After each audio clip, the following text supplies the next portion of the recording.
another, oops, sorry. Thanks so much for joining us for another Nutters webinar. And thank you so much to Jason Watkin and Andrea from the PURICA team. They are here to talk to us today about mindfulness. And with that, I'll turn it over to Jason. Just a couple of housekeeping items.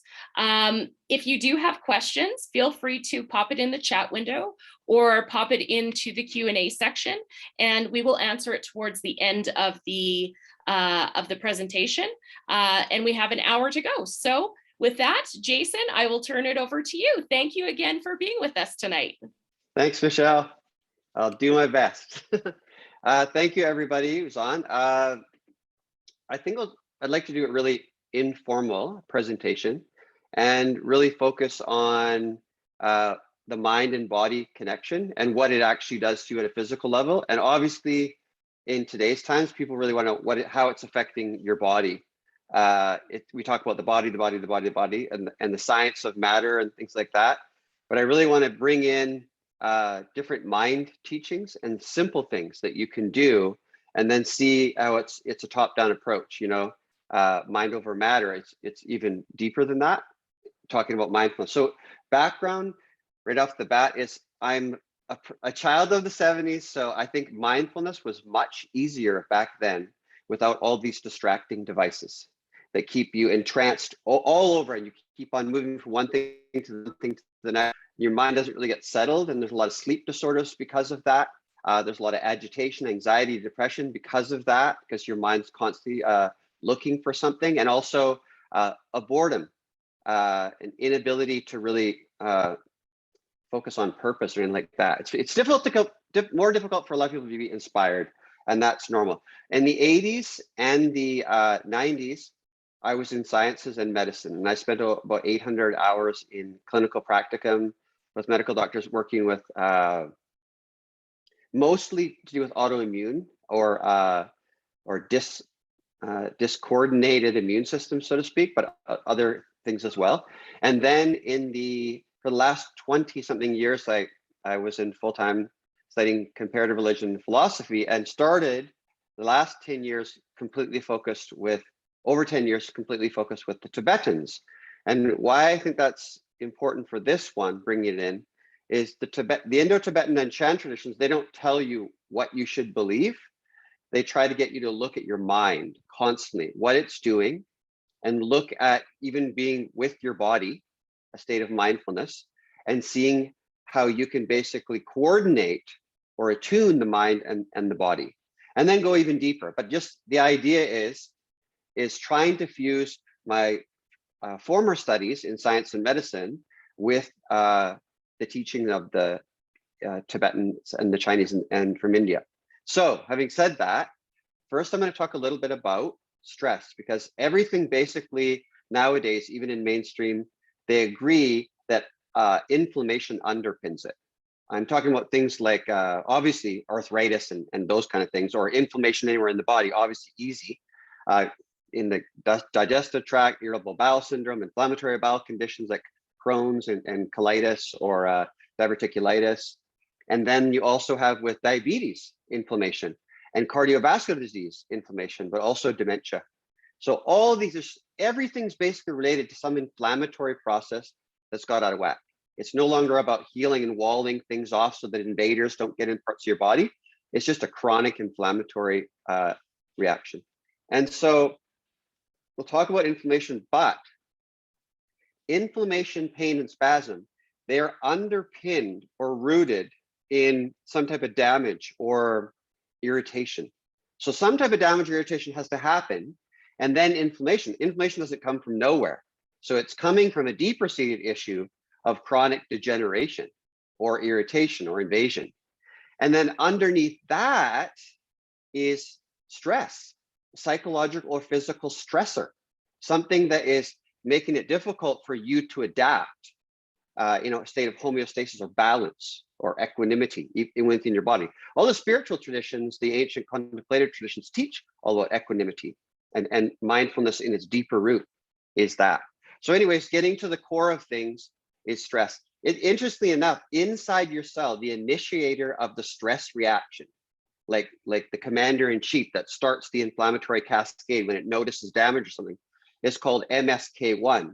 And that stands for mitogen stress induced kinase 1. So stress is even in the name at the root of the inflammatory cycle.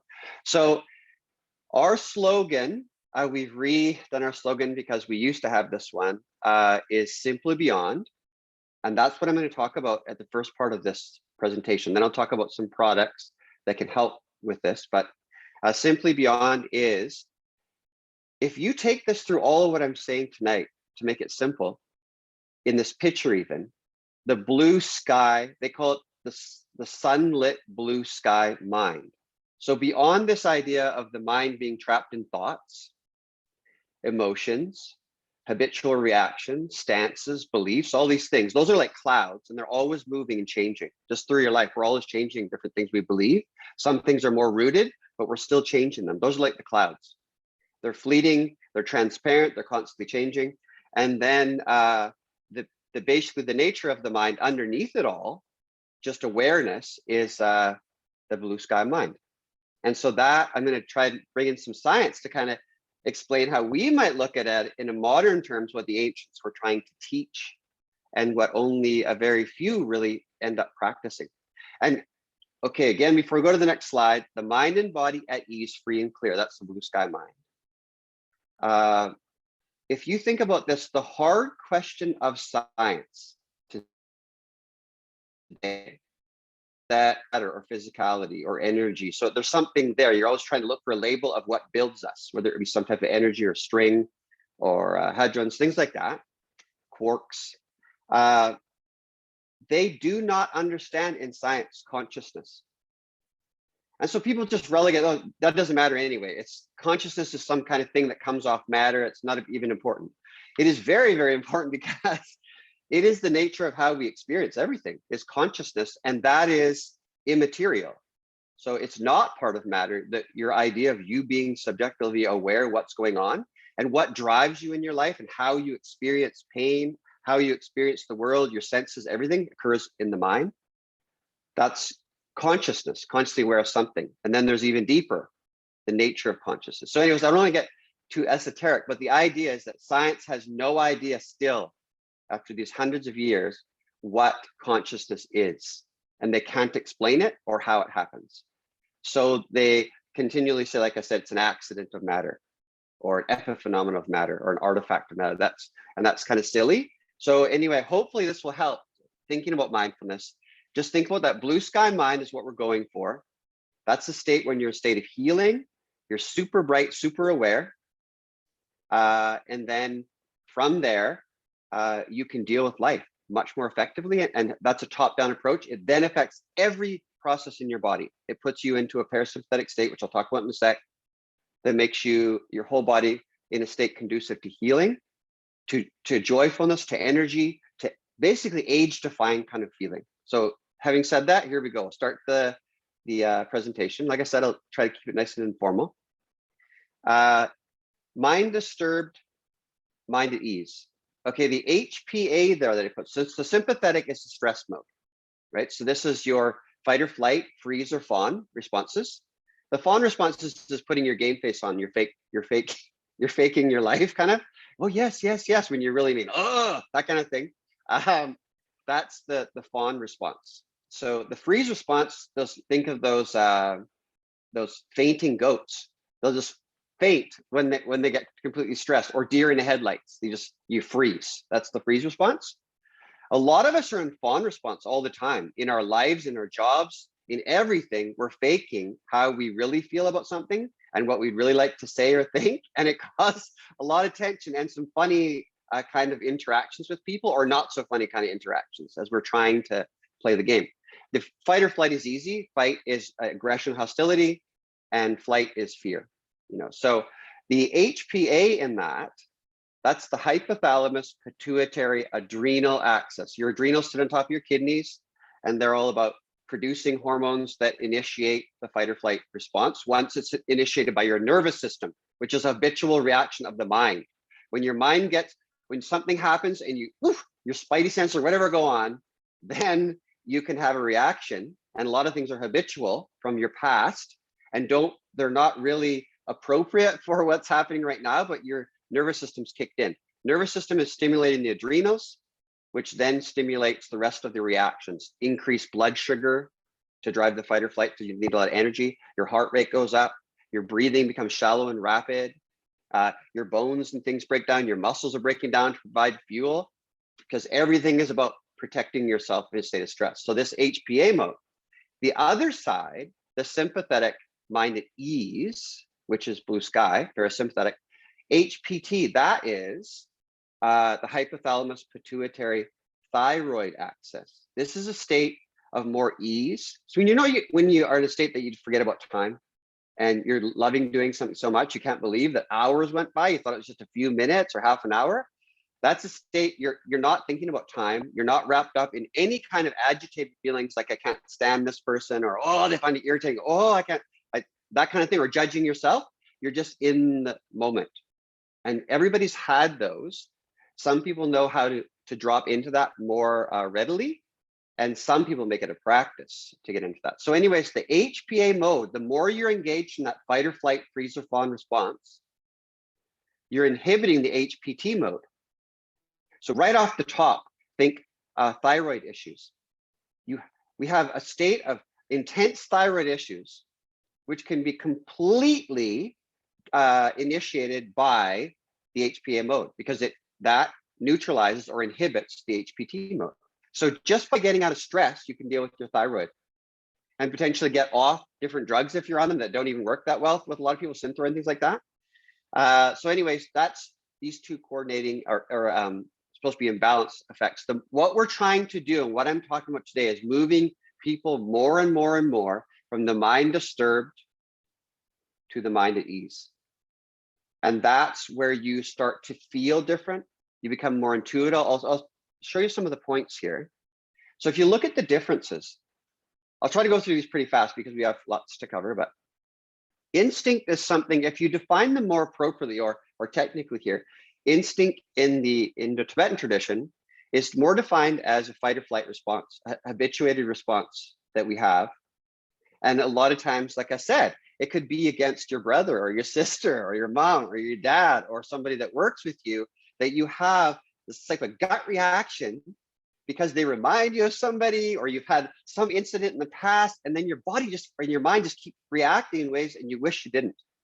And a lot of times we're the ones that are the ones paying by reacting. A lot of times they don't react at all. Even if they're doing something you don't like, if we're the ones reacting, maybe they don't even care. Maybe they just think, oh, you're giving me attention. So sometimes the whole idea of this instinctive gut habituated response is that we're the ones that are paying for it. Intuition on the other side, that's when you're in a blue sky mind state. When it's like, you can see some of these different feelings on that column, where you feel timeless, fearless, or confident, or you're appreciating the moment, more lighthearted. You're not into the fight or flight, freeze or fawn, or judging people or yourself. You're just totally at ease, really in presence, right? So that's when intuitive bursts come out. And you know the difference when you've had instinct. When somebody says, well, I knew that was going to happen, but if maybe they say something's going to happen, then it takes 20 times of it not happening, then it happens once. You say, I told you so. That's what the mind wants to do. It wants to keep that alive. It's not a very appropriate or helpful response for ourselves or others. So the intuitive response, once you start having those, you see how much more open and broad those responses are, and it feels good to have them. And then distraction obviously is big with presence. So the whole idea of mindfulness today, I'm going to touch on that, is the deeper meaning of mindfulness is just purely non-distraction. As you're working someone through the stages of, say, mindfulness, you first would be mindful of thoughts, mindful of feelings or sensations in your body. Because we're basically live our life almost in autopilot, where we're just getting thrown all over like a log on the waves, instead of down deep in the ocean where things are just kind of peaceful and vast. So the idea is you can start with something small in maintaining mindfulness, even if it is on a computer screen, which normally distracts you, a picture of nature and focusing on something. So this is idea of distraction is caught up in the stress state. And if I wanted to find that again quickly for you, how easy it is that The fight response is hostility, aggression, anger, irritation, agitation, tension in mind and body. All those things are actually a state of anger defined at a lesser or greater extent. That's the fight response. So whenever you're irritated, impatient, judgmental of yourself or others, just agitated, tense, whatever, you're technically in that fight response. The flight response is more of the idea of worry. Your fear. Worry is a lesser state of fear. So whenever you feel weary, it doesn't matter. It doesn't matter whether you feel it justified or not. You're still putting yourself in that state. And the freeze response is uncertainty. You're confused to what to do. And even if there's so many choices on how do I make the right choice? What do I need to study? What do I need to do? These times are extremely stressful. I never thought any of these kind of things would happen in our life. What's going on today? It's disturbing to me to see sometimes the behaviors of people, but that's because we've been sort of trained to go into that sympathetic state a lot. And so we're reacting from the wavy mind instead of a deeper mind that's more rested, mind at ease, free and clear. If you could react from that state, it's much more conducive to skill. Whereas normally you see we're reacting from the waves, we're just getting thrown all over the place. And that's the confusion part or the uncertainty of what to do. And so you autopilot into past ways of reacting that you don't even like about yourself, right? And arguing, that's basically getting caught in that freeze response. And the fawn response is more, a lot of times it's the yes thing. Like I just do whatever I think is not going to get me into a fight with somebody. Again, stressful. A lot of energy. All these responses drain a lot of energy. They inhibit healing. They inhibit the immune system. They inhibit proper metabolism in your digestion, everything. They'll change your skin, your hair, your nails, your vision, everything gets affected by that because blood sugar's all over the place and you're breaking your body down just for something it's not even about fighting or running. It's not survival. So anyway, getting into this quickly, the problem-oriented, so discomfort and disease, disease, same. Problem-oriented, you've seen this before. People that are very stressed, they tend to look for the problems in everything. People that are not so stressed, they are looking more for solutions to those problems. And a solution-oriented person that tells a person that is in the problem-oriented mind how they can find a solution doesn't usually go well either. So it has to come from within. The idea is getting into that state that's more open and vast rather than getting thrown around by the waves.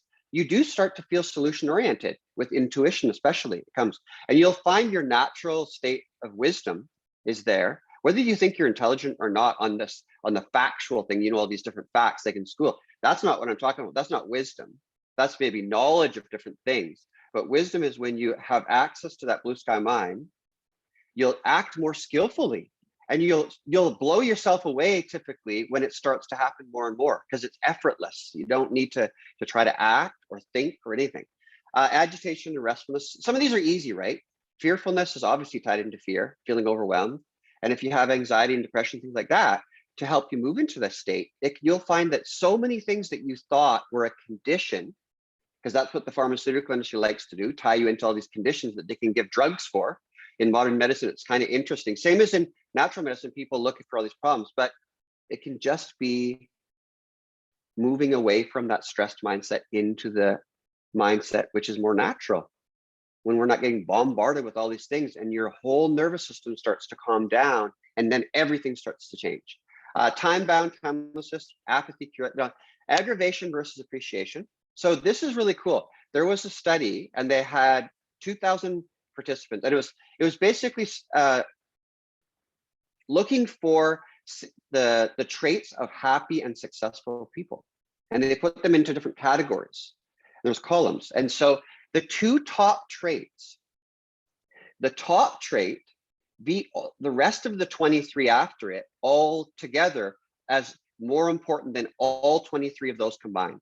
The second trait beat the rest of the 22. So the first and second traits were more important than everything else combined by far. The first trait was gratitude or appreciation. And then from that, this is interesting, that makes sense. The second one was love of learning, which again makes sense. When you just don't even want to learn about anything else, you just want to entertain yourself, go home and watch TV and whatever. I don't have the energy to learn about anything new. That's because you've been basically in that stressed out state during the day and habituated to it. And whether you are good at that or not, it's still a stressed out state. And so you have a lack of appreciation for life. And so you don't want to have to learn about anything else about life because you don't even appreciate it really. So then if you get an appreciative state, you just naturally want to learn about things. It's going to come to you what you want to learn about it. But it's really interesting that those two traits were so dominant. So the next page here. Now, these are more to do with body and mind. So you can look for some of them, like destruction is the same as catabolism, a little bit down there, aging your body. So if you have Cushing's disease, which is hypersecretion of cortisol, stress hormone, or you are using corticosteroids like cortisone, prednisone, dexamethasone, because maybe you have an autoimmune disease or whatever, they age you. And they know that in rheumatology, that these things are aging you faster. And that's because your body's breaking itself down, including your bones. That's why they have to give you bone building drugs when you take corticosteroids or you have Cushing's disease, because your bones will break down because the muscle tissue is breaking down to provide sugar for a fight or flight response all the time. And that when your muscles break down, they have less tension on the bone, so your bones start breaking down. And so you develop osteopenia, osteoporosis. Those aren't just age-related. Those can be from chronic inflammatory conditions associated with stress hormones being elevated, which, like I said, seems to be a problem widespread around the world. So you can see that all the different things in the state, water and vapor I put versus ice. When you're in a stressed mindset, everything is black or white, right or wrong. They're not right. They don't agree with me. And it creates a lot of tension. It's all about me versus other. And me might be your family against everybody else, your country, or now the whole vaccine versus unvaccine. Everybody's fighting with each other. And that's just a stressed mindset. It shows a mindset that's just caught up and not appreciating that there's all these different choices and things that people can make. So the idea is that's more like ice. When water has condensed into ice, it feels very hard. But underneath that is water and steam or vapor. That it isn't actually ice, but we make something into ice that's not. Like, for instance, thoughts and emotions have no substance. You can't grab a thought or emotion. You can't hit it with a bat. It's not physical. And it's always changing and morphing. We have to keep on grasping or adding another thought to even hold on to that, because you can't. It's continually moving. And so that's the idea of that blue sky mind is resonating with that. You'll see everything change. Well, there you go. Pro-inflammatory versus anti-inflammatory. Your immune system is optimized when you're in parasympathetic state, the entire immune system. It's dysfunctional when it is the #1 inhibitor of your immune system, or the #1 cause of discoordination or dysfunction of your immune system is stress. So getting a hold of stress is super, super critical. It also changes your microbiome, which I can talk a little about later. Your microbiome, the microbes that live within your digestive tract especially, and your genitourinary tract, your oral cavity, they're actually your first line of defense with your barrier immunity, it's called. I can touch on that a bit. With your mucosal membranes, your skin, your digestive enzymes, your hydrochloric acid, the microbiome, that's your first level of defense to keep things out of your bloodstream. Like, for instance, from your mouth to your rectum is a long tube that goes through you. Inside that is not part of you technically. There's a mucosal moat, like around a castle, inside that entire tract, keeping things out. There's microbes that live in there, and the microbes have memory against certain pathogens that get in, including viruses, fungi, bacteria, large food particles, and they help to coordinate your immune response. They stimulate the immune system to attack and basically break down any potential invader. When you're under a state of stress, the entire digestive system is under a state of dysfunction. The microbiome is dysfunctional. More sugars are in there, and they change what microbes are thriving or not, according to the amount of sugar. They also change when certain microbes thrive. They are stimulating you through compounds they release to crave the things that they want, which is typically the ones that are problematic want a lot of sugar. So those little jerks inside there are making you crave things that make you feel crappy and make your blood sugar go up and down. So by changing even stress, you can change the microbes, and then you change the things that even you crave. And you'll notice that when you're not stressed, you crave different things. It's not just about sugar and stress. It's about microbe changes and everything. It's unbelievable. The prefrontal cortex is the last thing, and then we'll move on. because you can see the cooperation, that they make sense, right? Connection. When you're stressed, the amygdala and the default mode network, these become dominant. The blood flow and the electrical activity become dominant. What are they for? They're for the stress reaction. It's alarm response, habituated behaviors, right? The more they're used, the stronger they become, and the more likely they are to be used next time. They're more a primitive response associated with the left-hand side, when you're very narrow-minded and everything's right or wrong, this kind of idea. What's really interesting, I'll give you an instance with shamans. So with meditation, number one, advanced meditators, and when shamans give people things like really high dose magic mushroom or ayahuasca or a iboga or a bufo, all those different things that aren't addictive drugs like the rest, they are working with serotonin and other things. Anyway, they shut down activity of the amygdala and default mode network, and they increased activity in the prefrontal cortex and the hippocampus. Hippocampus is associated with memory and different things as well, but those prefrontal cortex, the hippocampus, and the lateral frontal gyrus are associated with emotional intelligence. But not only that, a feeling of deep connection and belonging to the earth, belonging to others, like not this rigid sense of self versus other. So I find that really interesting because I've done all this work with these different traditions, is they have this on the top, they call it the bandha, right? They basically the crown chakra. People, whether you believe in this or not, it's interesting that they felt this area was associated with the deep sense of I. They call it ahankara, means I making, your I making. And in modern science, they find that this area, the default mode network, is associated with that deep sense of I.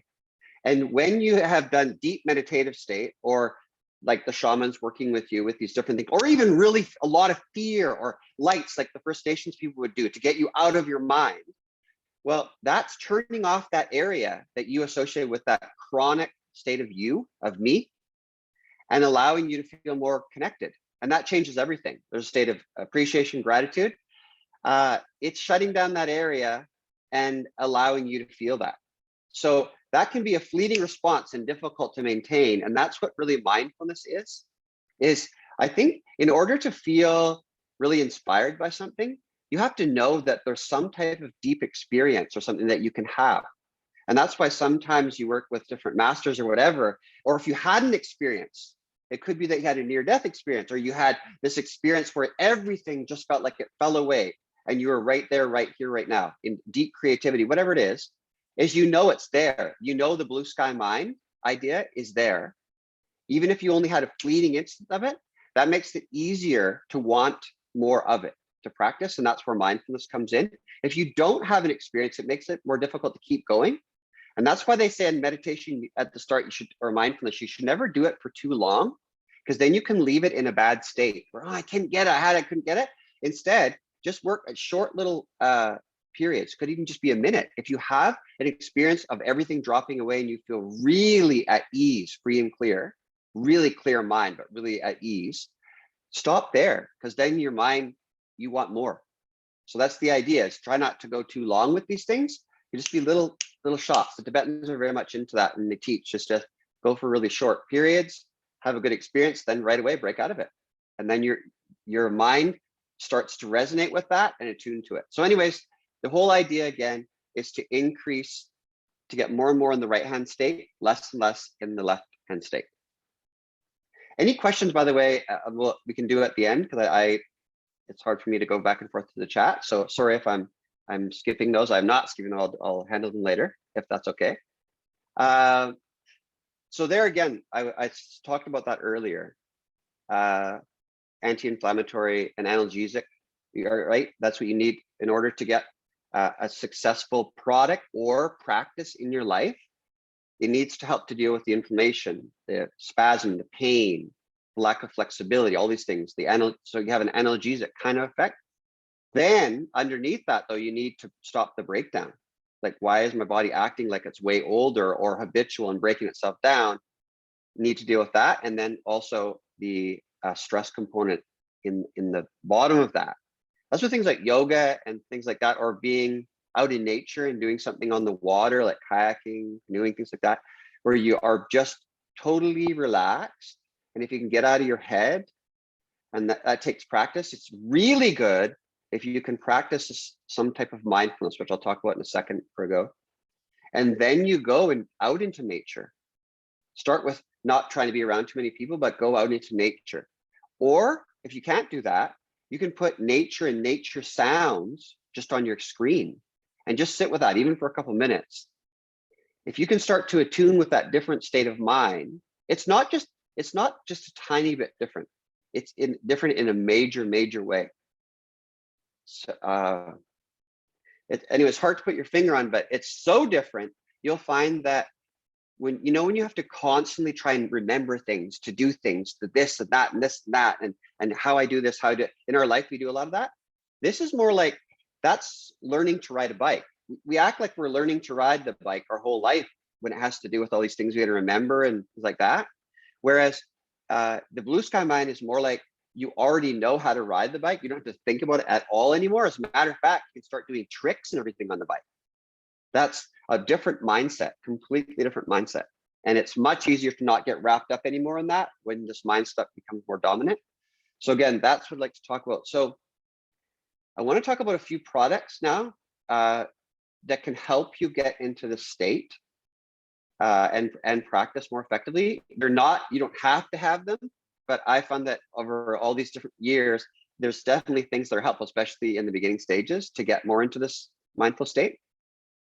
I think a lot of you already know, I know I'm probably preaching to the choir here, but the breath is one of the easiest things to be mindful of, because like the Tibetan said, you can be mindful of sight, but what if you lose your sight? Mindful of sounds, what if you lose your hearing? If you lose your breath, you're dead. So that's what they said. So your breath is already with you. It's always with you. So if you focus on your breath, sometimes you can find how shallow and rapid it always is, how your mind is in a stress state. So don't try to manipulate your breath in the beginning, or ever for some people. Is just be aware of the breath. And once you're aware of it, it will slow down. It will start to find a rhythm. And then you basically are aware of the out breath, and there's a pause, and then the in breath, and there's a pause. And if you look up a GIF on the internet, it's called, I think they call it box breathing. And you'll have a little GIF, and it will show the motion going around a box, or there's other shapes that you can use too. And they'll show the inhalation, and then you watch the exhalation, sorry, the pause, the exhalation, the pause. The pause is really unique because that's kind of like a gap in between experience when you're really in blue sky mind. So you're trying to attune to that. So working with the breath, and you can count the breath. The idea is not to be in judgmental mind. That's the stress mind. So anytime you move away, you find your mind getting distracted into something, just bring it back, just in a relaxed way. Don't judge like, oh, I did it again. Just bring it back. And then if it all of a sudden you got looped into these thoughts all over the place, tons of them happening, that's when you are starting to become aware of what your mind's always doing. That's actually a good thing. We're not usually aware of how the mind's flipping all over the place. It's called the waterfall effect. A lot of people will quit meditation or mindfulness practice, right? Thanks to say, I don't want to do that. I don't mind to go that. That's always happening. You're just becoming aware of it. When you're aware of it and you don't freak out by it and you don't act like that's bad or good, it doesn't matter if it's a good thought or a bad, you don't label things like that. It's just thoughts, just thinking. It's just appearances like clouds. They're going to change anyway. So don't judge any thought. And then your mind starts to resonate in a state kind of that is before thought, simply beyond thought. And that thought and everything is appearing out of that, like clouds in the sky. They don't have a definitive beginning. They're just appearing, this vapors and everything, and then they're disappearing. It's the same as with thinking and emotions and habitual tendencies. They're all just happening, but they're all happening in the sky, the blue sky mind that is not affected by it at all. So the nature of your mind beneath, that's what they teach, is nothing to do with this changing of thoughts all over the place if you don't cling to it. So if you don't cling to it, you're not attracted to the waves, but you can see everything, but you see it much more clearly. And when you're in a stressed mindset, you're very narrow and everything is your way of thinking. And it doesn't matter if it doesn't make any sense. If you're in the stress reaction, stress has no logic. So you can be completely illogical if you're in a fear or anxious mindset, which is happening today. That's why people are attacking each other and everything. They're in this fear-based mindsets, and it's very narrow. It's in the clouds. You literally, the Tibetans say it's like your head is in the clouds. It doesn't matter if it's a gray cloud or a white cloud, and I have a nicer cloud. Doesn't matter. They're just clouds. So again, in practice, if you use the breath like clouds or thoughts, and then just keep bringing it back gently. And then you'll find that you start to become much more gentle with yourself, because we're really hard on ourselves. And sometimes it's good to be hard on ourselves, but not when it's continual. And guilt and shame, these long terms of guilt and shame, they serve no purpose whatsoever. They just don't.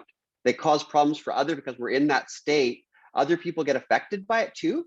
It's like we're resonating that. Sometimes right out where there's verbal or actions. Sometimes it's more subtle. It's just they can feel that state of angst in you, and it's contagious.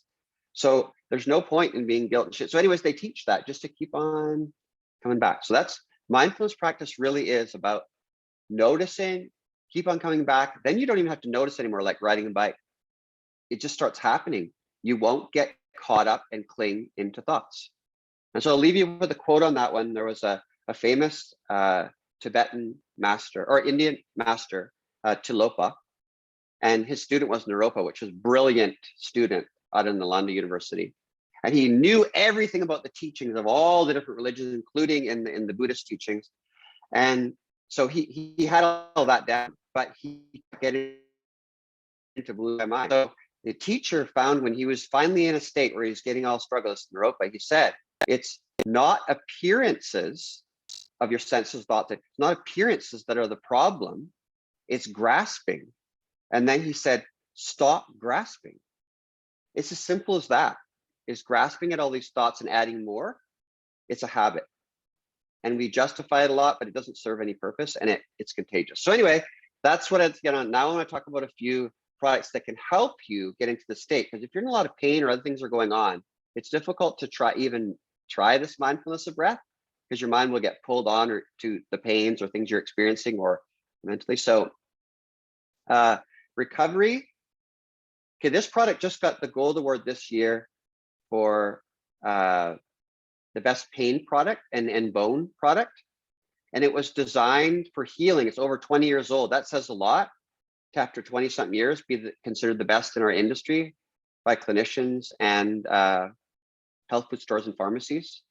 So this one is potent. And what does it mean? It basically, I was working with ballet dancers in Europe at the time, trying to get their bodies to behave like they were kids so they could heal more effectively.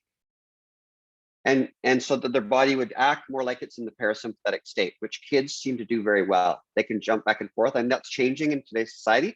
But this product, whatever you take with it, it's going to enhance absorption and assimilation, but by itself, for pain and flexibility issues and spasm and breakdown of your skin and your digestive tract and your breathing, all of those different things it helps with. And it's one of those products that the proof is in the pudding. I know that I'm dating myself when I say that, but it's all about the results. So this product also won in North America the best product in the entire equine industry for dealing with tendinitis, chronic tendinosis, and degenerative conditions of the spine and neck.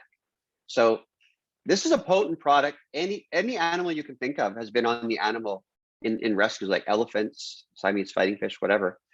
If you take this product, it's going to enhance any other product you take by changing the digestive tract in absorption, but also changing the cell membrane structure and how the cells react to other compounds that you take. So it's a win-win situation, but it's one of those products that you definitely feel when you take enough. There's powder or capsule versions for really, really severe conditions. My brother had severe eczema, and he was on stress leave his whole life. And then he saw what it did to his horse. It wasn't called anything yet. I was just making it at the time, 20-something years ago. He saw what it did to his horse. So he tried it himself. And in 2 months, his eczema, which used to be all over his face, staph infections all over his arms and hands, fingers looked like elephant finger. It was horrible. Sometimes his eyes were shut so he couldn't see. He had to stay home. Anyway, 2 months gone.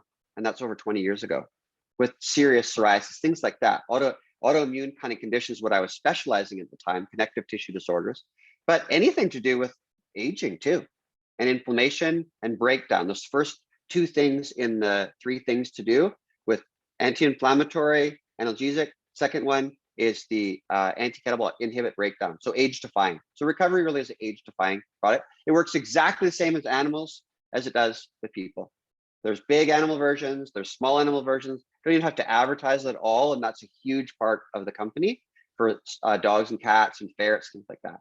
So anyways, that's recovery. And I think when you're trying to do the sitting and working with the breath, you really, if you have too many aches and pains or stiffness, it's really difficult to actually get in that state. Your mind wants to keep wandering to, what are you doing? You're in pain, get out of there. So this can help you just really start to relax by reducing spasm inflammation, and then it's age defying as well. So you'll notice changes in your vision and your flexibility, your skin, your hair and nails grow faster. That's definite. It's easy to see.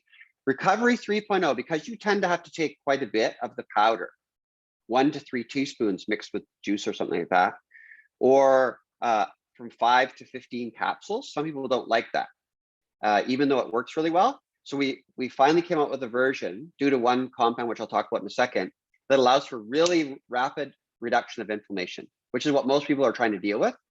So this is the 3.0, and it's 2 to 4 caps a day. It's simple to do. That's the difference. It only comes in capsules, not powder, and you can take way less. It's more focused on the inflammatory things. For instance, the other recovery also kills off yeast and things in your tract. This one doesn't necessarily do that, but it does it really strongly in the other recovery. So if you're worried about those yeast infections and all that kind of thing, you can use recovery for that. 3.0 is more focused on inflammation and healing, that kind of thing. And it's fast acting, 45 minutes to 2 hours. These are the compounds that are in there. This also has an added advantage of helps you dealing with stress. The ashwagandha in there and the CHAGA, those are adaptogens, and they're powerful, and there's a lot of research on them for helping you deal with psychological and physical stress. So it deals with all three of the parameters. The anti-inflammatory, number one, underneath that, the catabolic, or the breakdown of tissue degeneration, and then underneath that, the stress. So this product is, if you want one product to do a lot of different things, even to do with stress in the mind, this is the product. If you want to do, a whole bunch of other things that the other recovery does, you could add Complete 360, which I'll talk about in a bit, for the stress component, for helping your immune system and stress and things like that. So the other product I want to talk about in that's different than the other recovery, the apple phenon's different. It's like our Nutracol, the grape and tea compounds of the other one.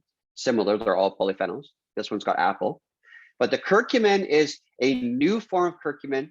It's not just like all the other curcumins, which are basically changing how they absorb. This is apples to oranges. It's a different style, and I'll talk about that in a sec here. So ashwagandha, like I just said, it increases DHEA levels. That's the precursor to all the other hormones. This is something that decreases with aging and chronic inflammation. So this is an anti-aging, anti-stress, helps you sleep, helps you wind down, calm down. And that's the top of the Ayurvedic system. The Ayurvedic system of India medicine is based on the Vedic tradition. The Chinese medicine system is based on the Taoist system. And the Tibetan medicine system is based on the Buddhist and Buddhist tradition. So anyways, we're bringing in these ancient contemplative traditions and the top of their medicine and bringing them all together. That's what we're doing with the mushroom combinations too. So this one here is something you could add too. If you don't want to take mushrooms, you could take just ashwagandha and the old recovery. But it's already in the recovery 3.0. The next one is this curcumin. So I want to see how much time I have here. Okay, I don't have a lot of time, but I'll go quick. Is normal curcumin is a compound that's from turmeric, the spice, which is used in Tibetan, Chinese, Ayurvedic, shamanic medicines for pain and digestive problems. It's an anti-inflammatory. In turmeric, raw, the spice, it's 3 to 5% curcumin. They found that was the real strong anti-pain product, so they pulled it out and they extracted it up to 95%. We used to have a horse product 20 years ago that was unreal called Relief, mixed with bioacrin, piperin, boswellic acids and bromelain. And it was amazing, but it turned our whole facility yellow and brown, and it wasn't a big enough product, so we discontinued it. 10 years later, curcumin becomes really big in the West in the natural industry. So 95%, everybody's saying mine's better than everyone else's, right? Because there's so many different mechanisms of inflammation. You can test it for one mechanism over another and then say mine's way better. But in reality, it means it's way better in controlling that one mechanism. But then when you take it, the proof is in the pudding again. Different people have different mechanisms active for inflammation. So what works for one might not work for the other. And so what they were doing is they increased the absorption. And that's what we're working with mostly, is you're working with absorption, and mine absorbs way better. And when you increase absorption, it might work better on certain mechanisms. Anyway, it's the same 95% basically. Franco Cavalieri, when doing his PhD, found out he had colitis. He was taking curcumin high dose. He found some were better than others, even though they all said 95%. So he took it into the lab and found out that curcumin's not one compound, it's three, curcumin 1, 2, and 3. The 3 component is called bis-methoxycurcumin. That's the BDMC on the screen there. So normal curcumin 95% is about 90% curcumin 1, 10% curcumin 2, and less than 1% curcumin 3.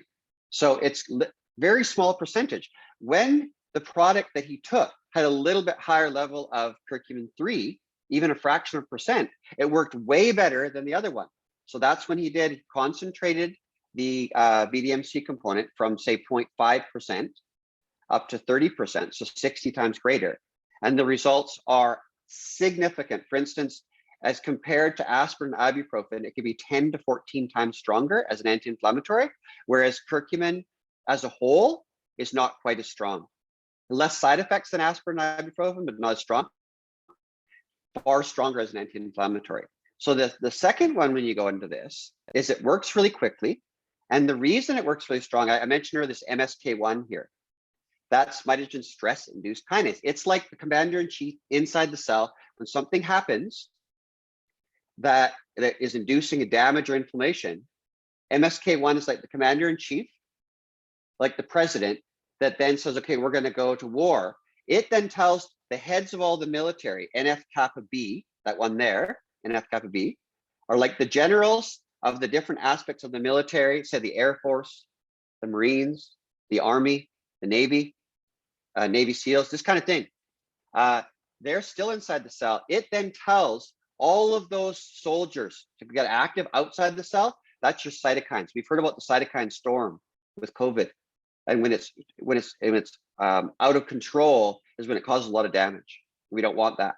So that's already when the inflammatory process is already on the roll, like as if a whole bunch of snowballs are coming down the mountain and they're building bigger and bigger. And you can't stop them when they get too big. That's cytokines are already outside the cell. So trying to stop the cytokine storm, difficult when it's already in. What you're really trying to do is control NF kappa B and preferably MSK1. Why am I talking about this? Curcumin 1 and 2 only work to stop NF kappa B, as do most anti-inflammatory drugs and other natural products. Curcumin 3, the BDMC here component, that actually stops MSK1, the commander-in-chief. So it stops inflammation at the root, not natural, healthy inflammation. That's going to happen. It stops deranged or over-induced. No, it's not a real word, but hyperactive inflammation or immune response, which you don't want. So this is what the curcumin 3 does that none of the other ones do. So this is apples to oranges. When you release it, if you try it, you don't turn back. The other curcumins are not like this. It's just apples to oranges for headache, cluster headaches and everything, things like that, severe pain throughout. Like I said, he was using it for colitis, digestive pain. Also, the antioxidant, you can see the value here, 9,500, a curcumin as a whole, 95%. That's huge, way bigger than blueberries to protect your whole body and anti-aging effects and anti-inflammatory effects. But the curcumin 3 is 565,000 at 30%. That's like a significant anti-catabolic product compared to just regular. So that's why we're using it. It works really fast, and it's like I said, apples to oranges compared to others. And so you get fast. So this quickly, you see the aspects of the immune system. Most people are familiar with the adaptive. That's antibody production, B cell and T cell memory, right? If you're testing to see whether you have, say, immunity to COVID, well, you can test antibodies, But after a few months, your antibody levels will drop naturally until you challenge it again. Then a natural immunity will jump really high. Whereas that's what they're finding with the vaccines. They don't jump. They start losing immunity and the antibodies won't jump back. But if you want to get a test that tells you whether you're immune, that's the T cell memory. The T cell memory stays, and you can, after months, you can it's still in the system, so you can measure that. Then you can see if you had immunity. Barrier immunity, you can see it there. The microbiome is included in that. The really cool thing, so this is if you keep a healthy mucosal moat, that's low stress, keeps a healthy mucosal moat all over your body, including your genitourinary tract. If you have a dysfunctional mucosal moat, things start getting in your body, your energy level starts dropping, you get inflammatory conditions, autoimmunity, aging, all these different things. Your immune system's constantly attacked. And that has to do mostly with stress. It keeps on breaking it down. And also, if you eat tons of sugar, it will affect their microbiome, and the species you don't want will be produced, and they'll start degrading the moat. So everything's working together. The second in the middle there, the innate immunity, which barrier immunity technically is part of, there's one cell called natural killer cells, NK cells. They actually have found that they also, like the microbiome, develop memory. So it's not only B and T cells that develop memory. Now they know that the innate, that's what you're born with. It's broad spectrum, fast acting, and it also develops natural memory. So does your microbiome. So when things you do destroy your innate and barrier immunity, it puts a lot more pressure on your adaptive immunity, and things start to wreak havoc in your body that normally would be caught by your barrier immunity or innate. And that's your ideal immune system, is to keep things out in the first place. That's digestive enzymes, your mucosal moat, the microbiome, your skin, healthy there, and that's low stress, low psychological stress. So anyways, that's the three aspects of the immune system. I have to go really fast here now. So the medicinal mushrooms, ours are the highest levels of active in the industry by far. It's like an apples to oranges. Basically, our polysaccharide, where most are 20 to 30% on the market, even extracts, ours are typically 65 to 85%. And of those polysaccharides, we don't have almost any alpha glucans, which is a portion of them, like starches. The level of beta glucans in ours is typically more than the overall level of polysaccharides in other compounds. What does that mean? It just means those are the immune optimizing and stabilizing the adaptogenic compounds found in the mushroom. The particular ones are the beta glucans. Also, the terpenes and the extracellular compounds that affect your nervous system and your hormones are kept intact because we use the entire life cycle. We grow it in a solid state matrix instead of liquids, which a lot of companies grow it in liquids, then they get rid of the liquid.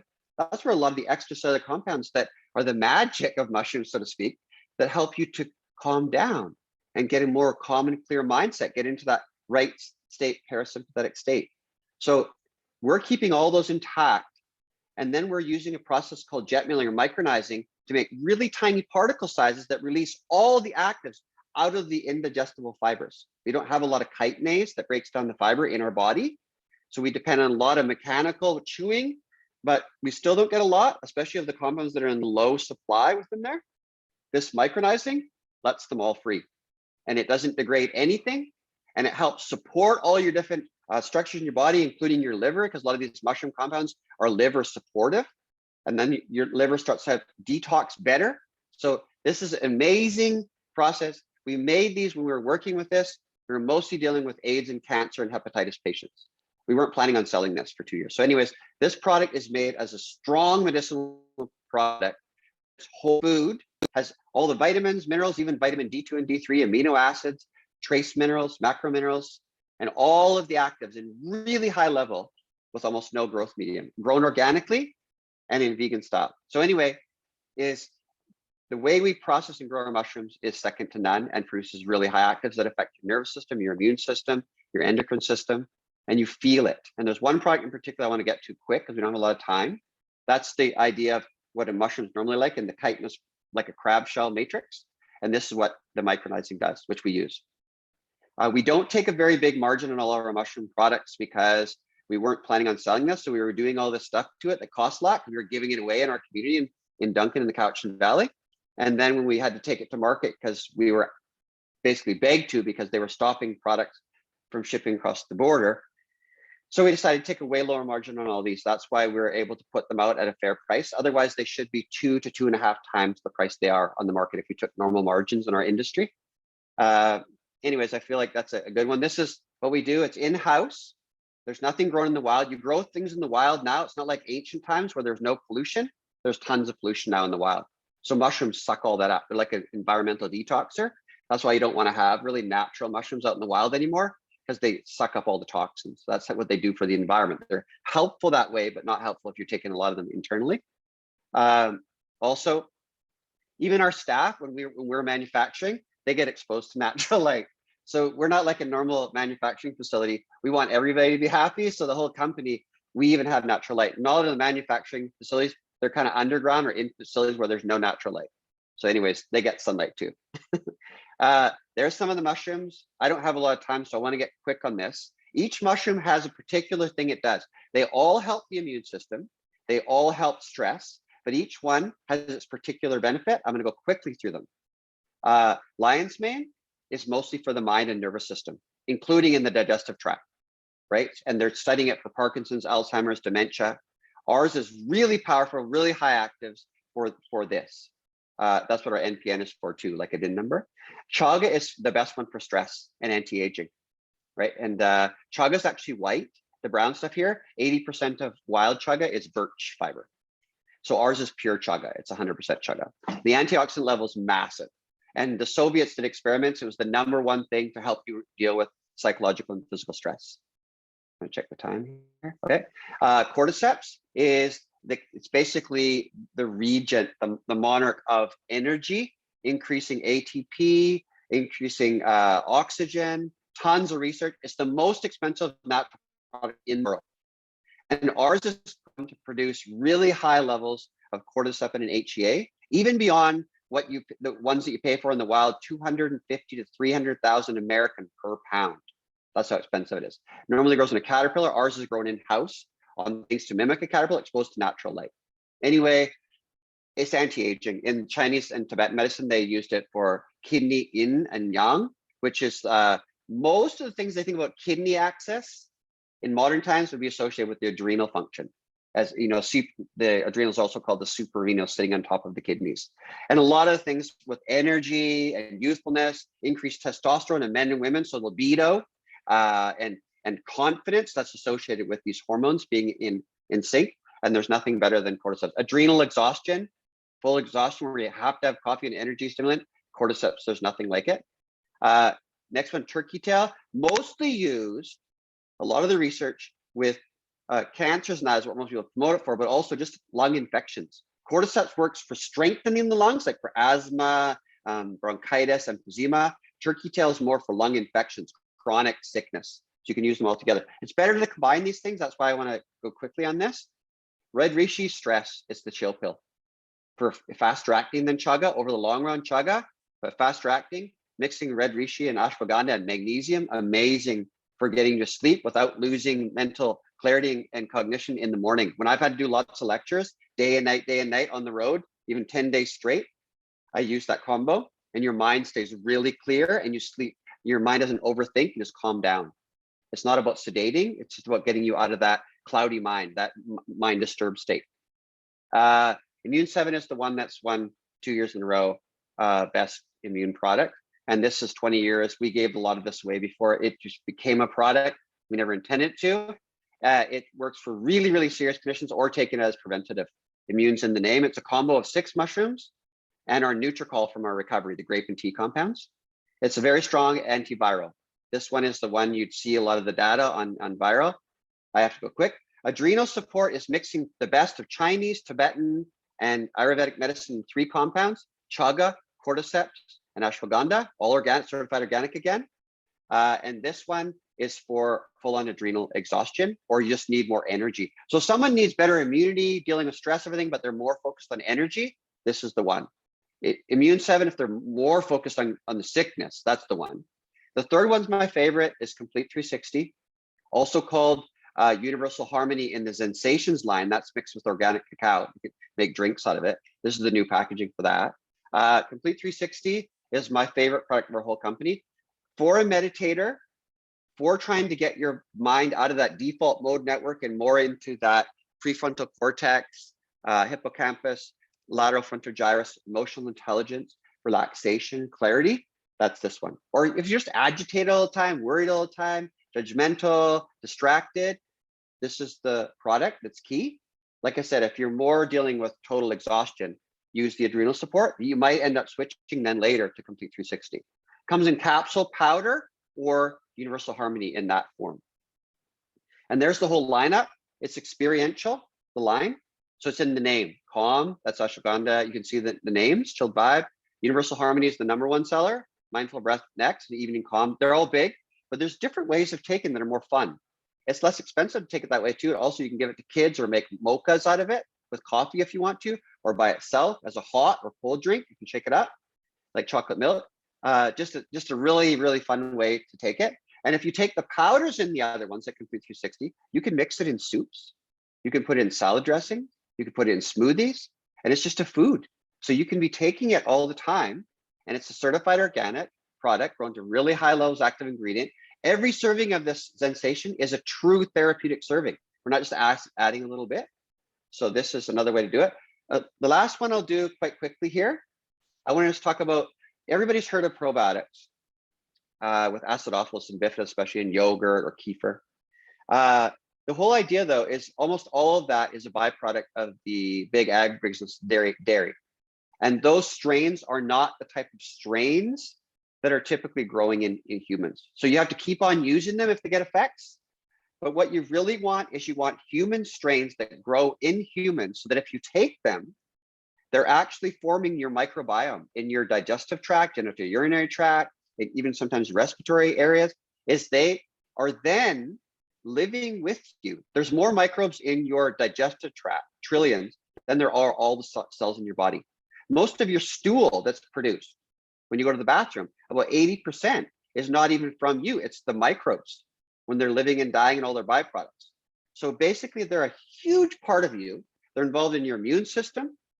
They're involved in protecting and helping you digest food, producing vitamins, producing amino acids and peptides for you that you then absorb, and coordinating with you. Some are problematic, and your diet and stress levels really changes that. Or if you take in antibiotics before, that changes that as well. But what you want to do is get the type of strains to grow that then start producing all these things for you, that change your mood, that change what you crave, that do all these other things for you, so you don't have to continually take them every day. That's what I think the beauty of this is if you can have a targeted strain that's then researched to do for specific things what you want it to do, with double-blind trials and everything. This is what we're working with Kaneka out of Japan. They approached us. They want to work as an exclusive. You're then using something therapeutically and preventatively that's actually working for you, instead of feeling like you're dependent on something. If you start feeding these things right, once they've implanted, they just keep on growing for you, and they keep on producing. And when you start to produce these things and they start to grow, they actually are going to stimulate you to want to eat the things that they crave. So it can even change everything but your diet, your weight management, everything can change. That's why this is so exciting. But we didn't have that kind of power until they started targeting strains and working with human strains. So that's all that we're doing. You can see in some of the names what they're for. I'll go through really quickly with these. So if you have digestive problems, stress, pain, all that kind of thing, and you want to work with mindfulness, I'd say get yourself out of pain and inflammation and spasm. That would be a recovery product. To help yourself to get in the calm, clear state and be more attuned to that before you even start, that'd be for me Complete 360 or one of its variations, or Universal Harmony. And then try to implant with these microbes that then start to form, involved in production of serotonin.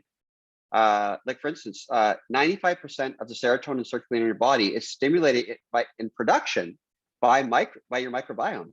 That's amazing that just your microbiome can affect your levels of anxiety and depression and things like that. That's why they give you selective serotonin reuptake inhibitors, SSRIs like Prozac, things like that. Whereas you can do it through your microbiome. And that's where research has come in handy, because they found first, this is to get you out of severe infectious diarrhea, or if you've had antibiotics that have screwed your digestive system up, even if it was a long time ago. You take 7 vials, they taste really good. You just press down the cap and shake it up. The prebiotic mixes with the probiotic, and then you drink it. And it's just 7 days.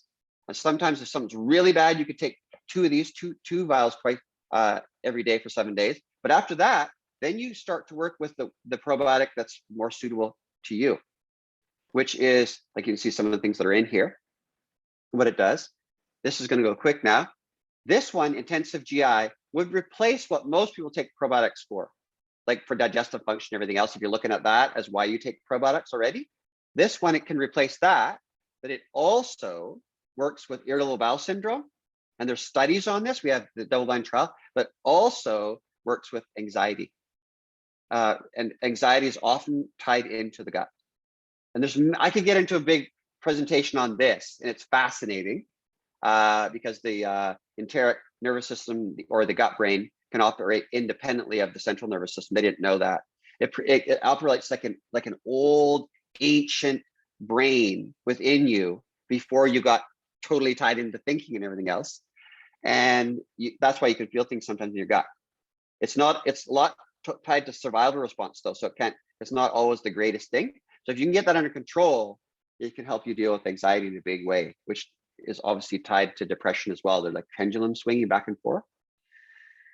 And then you can see the level of efficacy. And there's more and more trials ongoing from these. The next one, mature immune defense. The transforming growth factor beta, that is something that's good for you in low amounts. When it gets in high amounts, it causes cytokine storms and other problematic issues with your immune system, especially, which can be related to autoimmune type conditions or connective tissue diseases or cytokine storms, things like that. So obviously it's really important. And this is what you can use this one for. And it's just 1 a day, 1 capsule a day. And if you took 3 capsules versus 1 capsule, it doesn't, in the studies, it didn't make any difference. So this more is better, billions and billions and billions count. That's not true. The studies don't show that. It's a certain level, and then everything else is superfluous. It's over the top. You don't need it. You're just spending more money for something that you don't need, and in trials doesn't show any difference. So if you want to take more, go ahead. But in the trials, they took 3 times more than the capsules here. It didn't do any difference. It was the same. So 1 cap a day. Cardio, this one lowers cholesterol and triglycerides. And it does that for multiple mechanisms inside the tract, but also decreasing the production of cholesterol in your body. And there's some of the results with it. It's pretty impressive. And you can integrate any of these with drugs or anything else. And like I said, then they're producing for you all the time. It's affordable. It's 1 a day. It's easy. It's easy to get for your kids, one of these things too, or anybody that you care about. You can open up a capsule and put it in their food. It's so easy, and it can affect your health in a huge way, but it can also affect your moods, which then is really helpful for if you're practicing mindfulness. If we tie this back to mindfulness, it's what comes first, the chicken or the egg. It just work with both sides. Work with the mindfulness practice, but work with things in your body that are basically distracting you into all sorts of different things. So anyways, I want to leave this presentation like that. Again, the last one is baby colic. This is super impressive. It's the NPN is for parents as well as baby. Anybody that's had a baby that has colic and wakes up, you know that affects your quality of life. So that's even on the NPN with the research. It reduces the amount of times that a baby has colic, but it also decreases the length of time each time. So the severity and the length of time and the amount of time, this is affecting all 3. And easy to take, they love it. And if the baby won't take it orally, the mother can put it around the nipple and the baby can get it that way, or even on your finger, whatever you want to do. It's easy to get in, and it has this type of effect. Notice the placebo effect there too, right? When the mother or the father, they think that something's going to work, how powerful the placebo is. In pharmaceutical medicine, the placebo is a very powerful effect. So showing that if I like the idea of the placebo, because if you can do it yourself, you don't have to buy anything. So I shouldn't be saying, well, I'm representing a company too, but I first and foremost am representing being a human being. And I would like it that if you can make something with your mind work, that is the most impressive thing ever. So placebo is not some crazy thing that it's like hypochondria or whatever, or something like that. It's about, if you believe in something strongly enough, your body starts to acclimate to that belief, which is super impressive. And if you lay off all beliefs and get into that blue sky mind where you're not even tied to any real beliefs, you can see it clear. That's even better, because then your body starts to actually produce in that parasympathetic state a way that's truly ideal for you. And that is a state of mindfulness when it's becoming effortless in your life, like being able to, you don't have to think about riding a bike anymore. And then you can start doing things, like I said, when you can perform tricks on your bike, you can start performing things mentally and physically, which you didn't think you were capable of, as you start to attune to that state. So anyways, that's what I'd like to leave this presentation. We can go for questions on that. It's just this whole going beyond the mind, simply beyond. My teacher's teacher in Tibet, he said, just let go and go where no mind goes. The idea, because the mind itself is the one running around after everything, the waves or the clouds.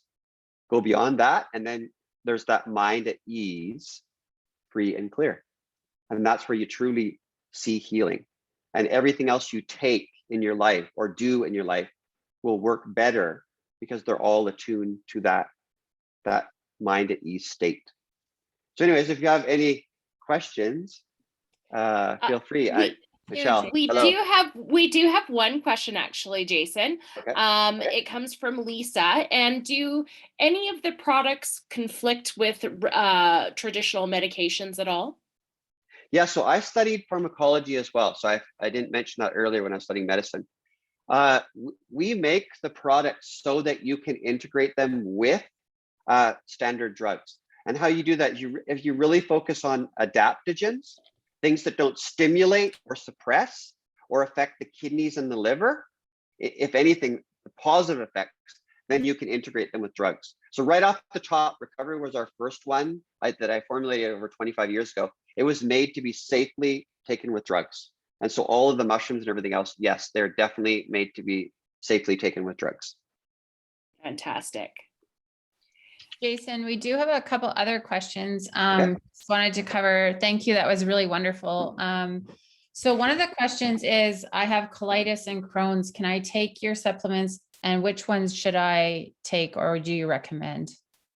Okay, so if I had, that's how I can speak. If I had Crohn's or colitis or diverticulitis or anything like that, I would be taking probably the regular recovery, and you could add in the curcumin, just because that one has a long use history with those conditions and with other autoimmune types of things that present, like eczema, psoriasis, polyarthritis, polymyalgia related to fibromyalgia like symptoms, psoriatic arthritis, things like that. Even more severe things we did with the pharmacist years ago, working with MS, with leg strength and double vision. It was very helpful. So long-term effects with that, and you could integrate them with drugs. And we don't tell anybody to go off their drugs. We'd never do that. So then I would add definitely Complete 360 or the Universal Harmony version, because that one's going to get you in low stress, but also it's going to optimize your immune system without stimulating it. So you'll get a much more even keel, adapted immune system. Psychologically, you feel better, and then anti-inflammatory effects working together. So those two products, or three, if you could also choose the Recovery 3.0 with the Complete. But I think the best combo would be Recovery, the regular one, mixed with curcumin, but perhaps not, you don't have to, but I think that might be wise. We have that now, and Complete 360 or Universal Harmony. Perfect. Thank you. Right. We have another question coming in. Can you take the products with curcumin in them if you had estrogen positive breast cancer? Yeah, so then I know it's really interesting because when you go through NPNs and NHPD, and some of the warnings that they make you put on your products are not actually for your product. They're for a standard issued monograph on a product that would be similar, but not processed the same. So this one, if I knew anybody with estrogen related cancers, I would definitely be utilizing the curcumin, just from the results they're seeing throughout the body, the curcumin 3, the one that we're producing. But again, you want to talk to your oncologist. Sometimes they're still stuck in that old paradigm of don't take antioxidants if you have cancer. And that has to do with, you don't want to protect the cancer cells from the chemotherapy radiation treatments. But in reality, cancer cells are deficient in a matrix. They don't produce like an egg white that surrounds them, whereas normal cells do. So the cells come too close together. It's called cell to cell. Normally, when two cells are dividing, our cells are always breaking down and dividing. They come close together and they have what's called cell to cell contact inhibition. They'll stop growing when they come fairly close to each other. In between them is an extracellular matrix, kind of like egg white. Cancer cells, the only difference in cancer cells is that cancer cells have lost the ability to stop dividing when they come too close. So they start growing and growing and growing into a mass. And then that mass inhibits blood flow and different things to certain organ systems, sometimes as a weakness. And then you'll have sometimes organ failure. So antioxidants need that matrix to get to the cell. If cancer cells don't have that matrix, it's difficult for them to get to that cell. So antioxidants don't truly protect cancer cells, they protect healthy cells. Anyways, I can't wait till we get out of this paradigm, because that'll help us get much more effective treatments in cancer and other different conditions when you mix the two together, these two different things. So anyways, for safety wise, if your oncologist is still really against antioxidants, things like that, then the Complete 360 is the one that I would move towards. I would move towards that anyway.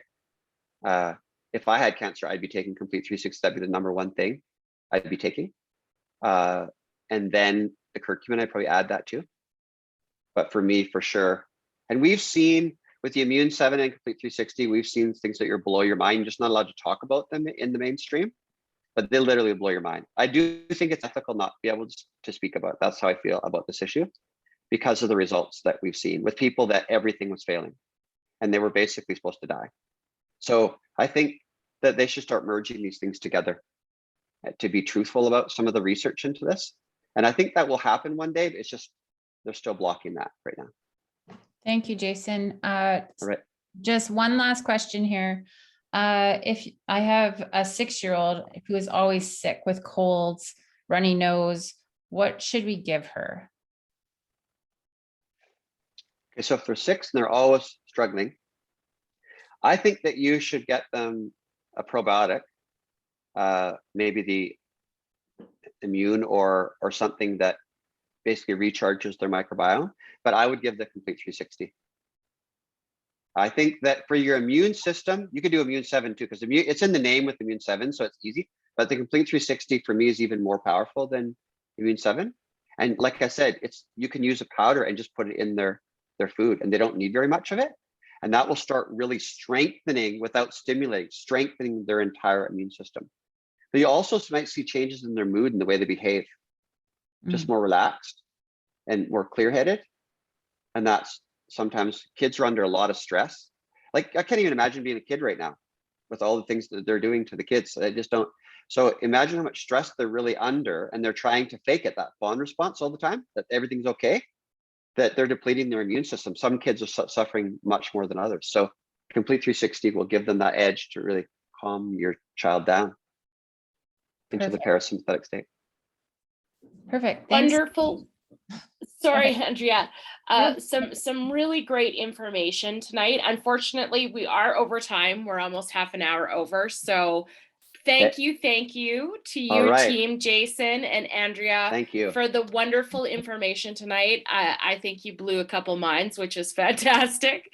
And if you guys do have any questions about the projects Jason talked about tonight, feel free to pop into your local Nutters, and any one of our Nutters or any one of our vitamins associates or the vitamin manager would be happy to answer any questions that you have regarding it. So thank you again, guys. It was a wonderful presentation. And for those of us who are still with us, the recording will come out tomorrow morning. So check your email. Thanks again, guys. Thank you very much. Have a great night, everyone. Thanks, Jason. See ya. Take care. Thank you. All right.